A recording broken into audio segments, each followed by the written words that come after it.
cheap by Molly Weasley. It's a joke I don't get because I wasn't allowed to read Harry Potter because of witches. Thanks, Mom. It's so sad. Let me just keep telling you guys sad things. No, I'm really excited. We've got so many familiar faces hanging out here today, and that means a lot to me because so many of you are like our family. So we're so happy to have you here. We've got an open mic to start out the night. Am I missing anything? I have two quick announcements. We have a few things going on that are really cool. Right now, Malvern is doing their holiday promotion. So for every $50 you spend, you get a $10 gift card. So that's fun. Shopping is fun. On that note, our readers tonight have some stuff to sell. So Annalise has a copy of her book From Right Bloody. It's awesome. It's on that table, and you can purchase that from us. And Jessie is selling to promote or to benefit the Lilith Fund. She's selling broadsides that she made. They're $1 a piece or $7 for the whole set of 20, and you can purchase those from Jessie. So those are both on the Ice Cream Social Cool Picks table behind y'all. So we'll start the open mic. Yeah, let's do it. Our first open micer is a returning Ice Cream Socialist, Sam Press.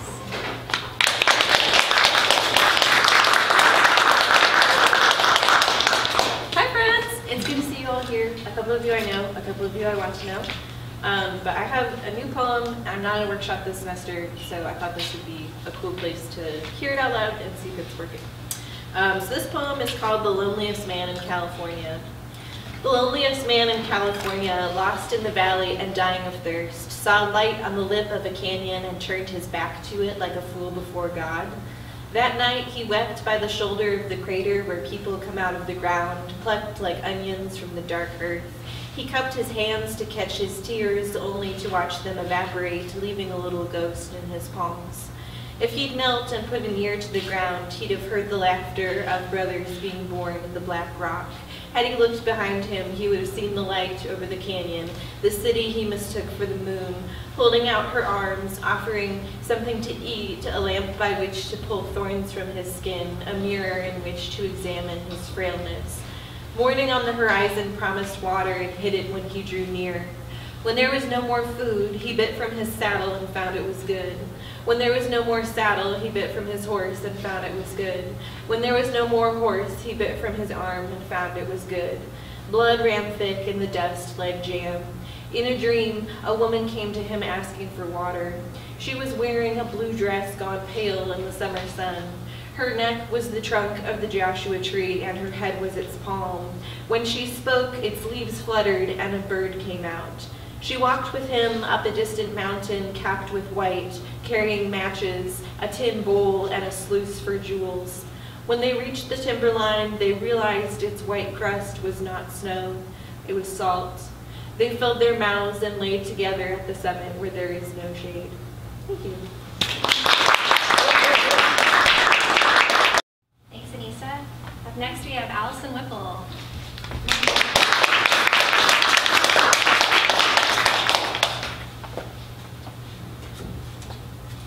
Also a new poem. It is called Garage Floor Love Song. On any other Sunday, we might be gazing at the afternoon sky, but today we're staring at my car's grease-splattered undercarriage, flecks of dirt falling into our mouths when I jostle a fixture too hard. Our fingers leave grimy prints where we press them, our gloves useless against 60,000 miles worth of work commutes and road trips. To fix the axles, we must remove tires, unhook wires, slide joints and bearings from their housings.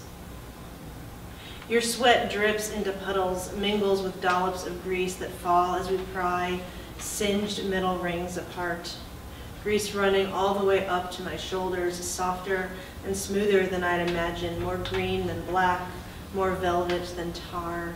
Grease sliding under my collar, into my bra, streaking across your forehead, running down your nose.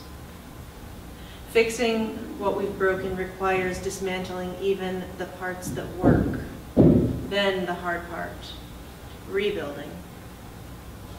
My back aching from hours of lying on concrete, your knuckles ribboned with scratches, my head a field of bruises from each time I sat up too fast. Learning the body of this vehicle, feeling the connections between systems, understanding a machine the way I never have before. To fix a car, you must believe in your ability to restore everything you're about to pull apart.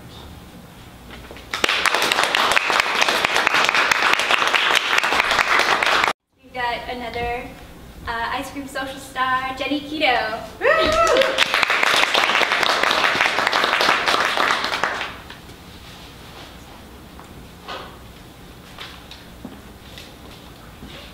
Nice sweater. Thank you. It's gonna eat you. So this is a new poem in draft. It's called Like Father, Son. Little boy Bobby sucking his bottle like little boy Daddy sucking his berry black.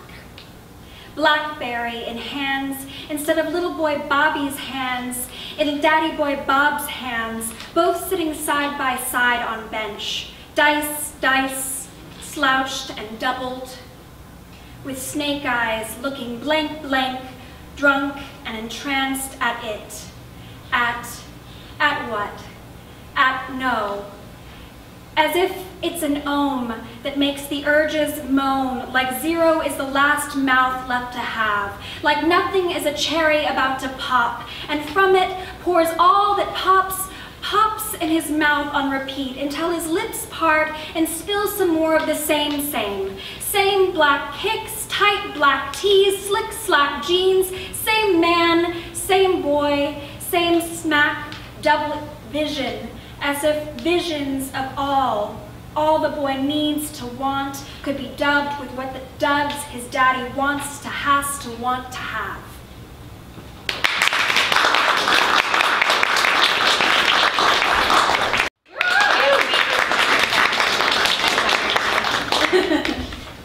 She gave me this journal. Actually, it was from Mom. Shout out to Mama G, H-Town, Richmond. So the following recitation is in Sanskrit, but the tune is something I had to make up because I didn't know the meter. And the words were written by Kalidasa, who was an ancient Indian writer. And the words were spoken in a language that I currently do not have access to because it's Prakrit, which is the vernacular dialect of the lower castes and also women. But I have a Sanskrit version, and it's the words of a goddess who fell to earth or something like that. She was being attacked by a demon, and then King Pururava saves her, but he also touches her, and then she's all like, oh, he saved me, thank you, and like, ooh, I want to see him again. And that's actually part of the Sanskrit, is he's the one my heart rushes to see in Sanskrit. That's the second line, and the first line is, his words are sweet, or noble, or well-born. So that's what I'm about to say in Sanskrit.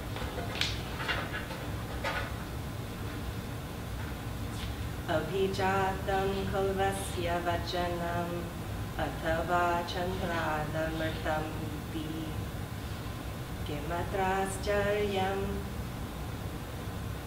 ataivainam prekshitum varade me hridayam.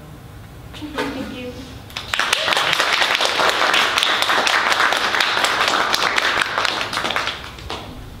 Brandyce, don't think I...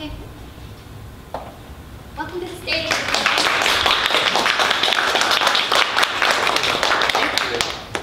I just kind of wandered in here, but I figured I'd read something because I've got a few things I'm working on. This is part of a new project I've been doing. Sorry, can y'all hear me? My voice is kind of like, I mean, it's always low, but it kind of hurts to talk. So, yeah, here's one poem. They're not titled because I don't title things until I have to think about it. The wet bird wings crumple as fire tissue between my withering paw bones. Look what I've done. Look what's been done to me. I can't fix it. By me, for me, these strangling little bones crush the orbs, air orbs. They gasp behind ash ears. Lugging a skull buried, a skull I buried long ago, just like this. Look what I've done. I can't fix it. So that's one. Bring the mood down.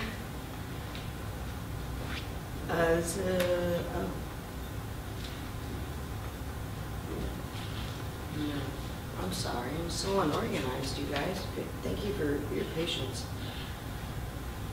This is what I've yet to share or edit. So, your lips are armor to your truth. Your tongue the sword that pierces through all and any so unfortunate to hear you. I hope your mask needs washing soon. Maybe then you'll get a glimpse of what you are. You are limitless. And share it as reparation. That's all.